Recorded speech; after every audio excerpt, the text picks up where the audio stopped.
રાજ્યની સતત 7મી વખત લોકસભાની ચૂંટણી લડી રહેલા સાંસદ મનસુખ વસાવાએ દેવમોગરામાં કુલદેવીના દર્શન કરી પ્રચારનો પ્રારંભ કર્યો છે। દેવમોગરા ખાતે ઉપસ્થિત પાંડોરી માતાને સમાજના ઉત્થાન માટે મનસુખ વસાવાએ પ્રાર્થના કરી છે। આદિવાસી રીત રિવાજ મુજબ માં પાંડોરીને ચડાવો ચડાવીને લોકસભાની ચૂંટણી માટે પ્રચારની શરૂઆત કરી। માતાજીના આશીર્વાદ મેળવીને મનસુખ વસાવાએ વર્ષ 2024માં જંગી લીડ સાથે ચૂંટણી જીતવાનો વિશ્વાસ પણ વ્યક્ત કર્યો છે।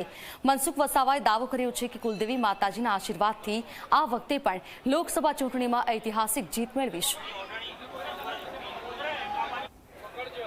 ચૂંટણીનો પ્રચાર તો અમારે પ્રચાર કરવાની જરૂર નથી। 1 વર્ષ પહેલા અમારી આ ભરૂચ લોકસભા જીતવા માટે અમારી તૈયારી હતી। ભાજપ જીતે મારો સંકલ્પ હતો, છતાં પાર્ટી મને ટિકિટ આપી છે, એટલે 7મી વખત પણ અમે જીતવાના છે। એટલા માટે કહું છું કે અમે તાલુકા લેવલનું મારું સંગઠન મજબૂત છે, બુથ કેન્દ્ર મારું મજબૂત છે, શક્તિ કેન્દ્ર મારું મજબૂત છે, અને 7 વિધાનસભામાંથી 6 વિધાનસભા ભારતીય જનતા પાર્ટીની છે, તાલુકા પંચાયતો અમારી છે, નગરપાલિકા અમારી છે, જિલ્લા પંચાયત ભાજપની છે।